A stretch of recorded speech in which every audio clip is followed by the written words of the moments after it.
Sobrang init ng battle rap ngayon, no? Dahil sa nangyari sa PSP. Dami nagme-message sa akin, nagko-comment kahit sa mga content ko. Laman ng comment kung sino ba talaga, Mot or J Black. Una sa lahat, wala naman ako dun. Pangalawa, hindi ako nakarating dun. Pangatlo, hindi ako available nun. Kaya wala ako dun. Pero ayon sa mga na panood natin na video, no, ang laking kontrobersya talaga yung nangyari na may binawing boto. So, tapos nakita pa natin na binubo si Mot. Para sa akin bilang kaibigan, kumpare ni Mot, syempre masakit sa akin yung makikita ko yung kaibigan kong ganun eh. Parang, bakit, ba't hindi ko alam kung si Mot o yung Jurado ba or yung Liga yung binubo nila, pero nakita ko si Mot na hindi niya ma-handle yung ganun sitwasyon kasi pag dito sa Manila, crowd favorite si Mot. Para sa akin, alam ko nasaktan siya doon na ganunin siya ng tao tapos magsigawan ng luto. Kasi dapat tinignan nila na battle rap din yun. Lahat pwede mangyari sa battle. Pero syempre, ang pinakamasakit yung mangyari yung ganun na may nagsisigawan ng luto. Sa nakita ko at napanood na rin naman natin, di ba? Sobrang dikit naman ng laban. Yun nga lang, syempre, home court si J Black. At makikita mo naman na pabor talaga sa kanya yung crowd. Pero malalakas yung banat ni Black. Kaibigan ko rin yan, si J Black. Nangyari na rin sa amin to nung naglaban kami sa Cebu. Parang dikit lang din yung laban namin. Tapos sinabi ko sa video, kasi nga, nakuha niya yung crowd eh. Sa Cebu rin nangyari yun. Kanya yung crowd ng mga last minute na ng battle namin. Na ako, parang naramdaman ko na talo ako. Kaya nung in-announce na ako yung nanalo, sinabi ko yun sa video, kahit panoorin nyo na para kay J Black yun, siya yung nanalo doon. Pero si J Black, isa sa pinaka-sport din na tao yan na MC. Siguro yung naging attitude niya doon sa battle ni Mot, nadala na lang din siya sa crowd eh. 'Di ba? Parang tulad nung nangyari sa akin kay Saki. Ang dami nag-PM sa akin na battle MC nun. May mga taong nagsabi na ganun. Ganun din yung naramdaman ko na nagkaroon ako ng shit kalaluns. 'Di ba? Pero hindi ko inaway si Saki kasi labas naman si Saki doon eh. May judges eh. Kung ano man kalabasan ng boto, sa judges talaga mapupulaan yun. Kaya minsan yung ibang MC hindi yan nagja-judge kapag alam nilang sobrang dekalibre yung mga maglalaban, yung masakit sa ulo. Ayaw nilang mag-judge sa mga ganun.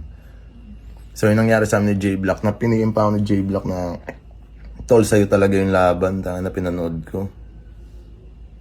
Di natuwa ako. Nag-usap kami. Doon kami naging magkaibigan ni J Black. Sports naman si J Black, siguro yung nangyari nun, nadaan lang talaga sa Siyempre kung pakiramdam, malakas yung pyesa ni J Black eh. Lalo na't nakuha mo yung crowd, di ba? Pakiramdam mo, na yun, iyo na.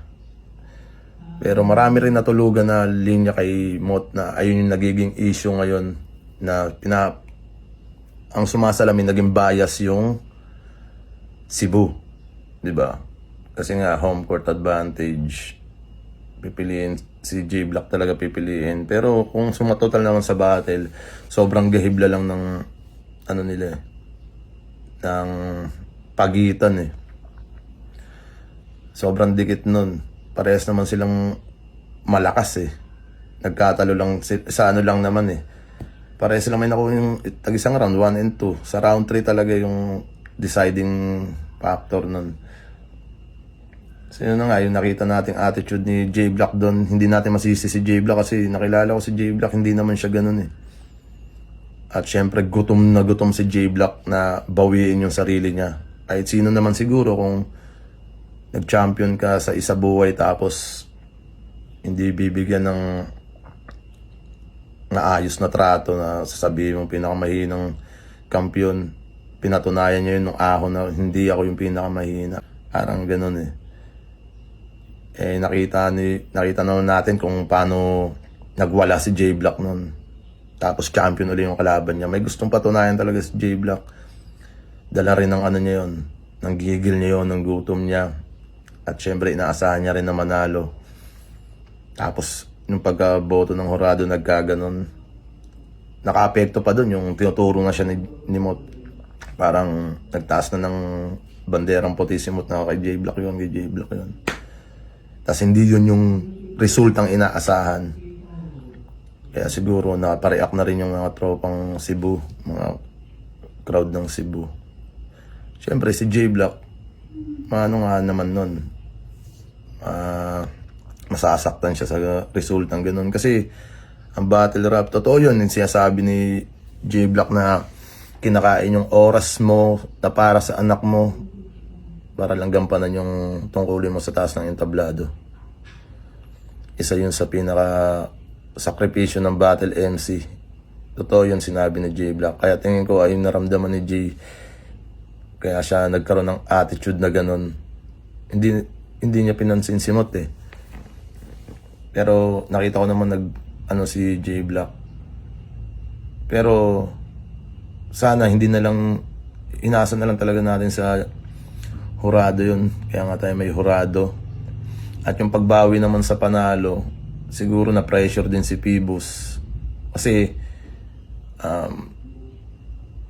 nung kailan lang naman natin nakitang lumutang si Pib sa hip-hop, sa battle rap, di ba? Hindi niya pa kaya siguro ma-handle yung ganung pressure.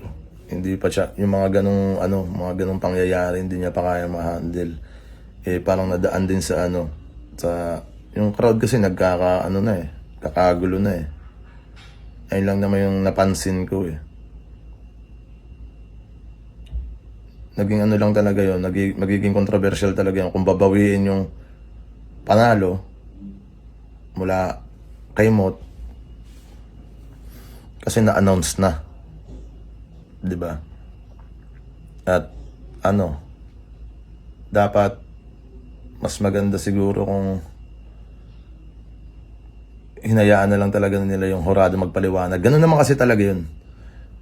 Kung merong katanungan sa isang battle na para sa akin panalo si ganito, papakinggan ko muna yung Jurado. Kung ano yung nakita niya na hindi ko nakita. Kasi ikaw nanonood ka lang, may bias ka pa kay kung kanino man, may bias ka kay Mot, bias ka kay J Black. Ang papakinggan mo doon yung Jurado. Kasi sila yung may karapatan.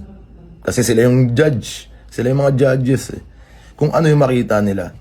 Kung may mali man doon, kasalanan nila kung paano nila Kaya yun yung pinakamahirap pag mag-judge ka. Kailangan valid yung reason mo kung ba't mo binoto eh. Hindi yung kailangan mo ipaliwanag, may humahaba pang dinidetalye talaga nila. Kaya sa flip top, walang fixed na judges doon. Tinitignan ni Enigma yung matchup. So kung ang matchup style clash, Joker versus Mabars, doon niya hinahati yung Jurado. Doon niya hinahati.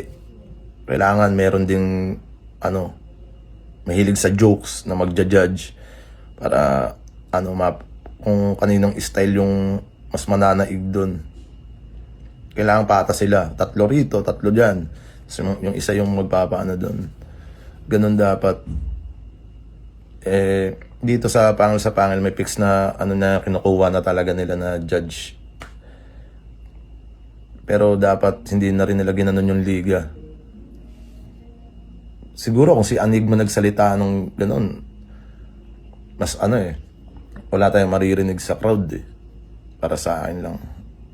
Kasi si Arik, tangina, hinulma na yan ng panahon na para siya sa battle rap. Iba kasi yung, magkaiba sila ni Pibs eh. Bagong liga pa lang kasi si Pibs eh, si Boss Pibs eh. Pa lang sila, magkaiba sila ng status pagdating sa battle rap. Siyempre, nakakalungkot lang na sinapit nila pare-parehas yun. Sinapit ni Pibu, sinapit ng PSP, sinapit ni Mot, sinapit ni J-Black. Hindi nila deserve yun, yung magkaroon ng ganyang controversial battles or events. Hindi nila deserve yun. Ang ano lang naman, ang purpose lang naman nila pare-parehas, purpose na pwede mong iram sa obvious, makapagpasaya. At yun, si Pibus, ang ano niya naman, di ba, lagi niya sinasabi, tumulong sa hip-hop, tumulong sa palakasin yung rap battle. Tapos syempre, malaking pot money yun. Ang hirap talaga kung magkakaroon ng ganong problema. Ang hirap nun. Unang tournament battle pa lang yun. Kaya sa akin naman dapat lagi nating irespeto yung boto ng hurado. Kasi lahat naman tayo, meron tayong mga laban na tingin mo panalo ka.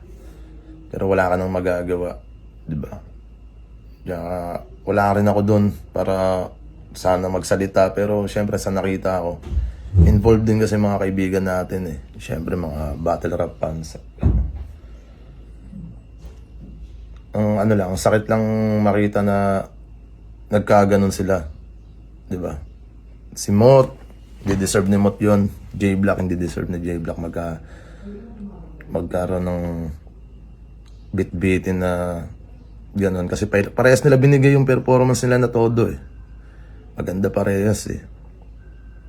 All out sila parehas eh. Tapos ang magiging sukli gano'n, isang controversial battle na hindi deserve ng kahit sino sa kanila. Kahit ng PSP ni Boss Pibs, hindi nila deserve na magkaganon. Yun nga lang, yung bugso ng damdamin minsan, yan eh, hindi mo mapipigilan yan eh. J-Black hindi ganong tao yun, kaya nakita ko si Black nun, sabi ko iba talaga yung naramdaman ni J-Black. Hindi ganong tao si J-Black, pare. Nakakalungkot lang na nakita, 'di ba? Na masasangkot yung mga kaibigan mo na wala naman ibang gustong gawin kundi ibigay yung mga 100% nila na nasangkot sila sa ganun, umabot sa ganun. At sa crowd, hindi naman natin inaano yung crowd kasi bugso rin ng damdamin yun. May kanya-kanya naman tayong manok pagdating sa battle rap. Pero sana, mas naging maayos. Yun nga lang. Andyan na yan. At syempre, mang kalabasan ng battle na yon, pare-parehas lang tayo magdadala nun. 'Di ba? Sa loob ng battle rap yun eh. Nasa loob ka ng liga, nasa loob ka ng ng sistemang yun. So, yun lang masasabi ko sa J-Black tsaka kay Mot. Pero kung i-judge natin yung laban, para sa akin, si Badang. Kayo mga tol, ano masasabi nyo? Paki-comment below naman mga opinion nyo. At huwag nyo kakalimutan mag-subscribe at mag-hit ng notification bell para sa maraming video. Maraming salamat!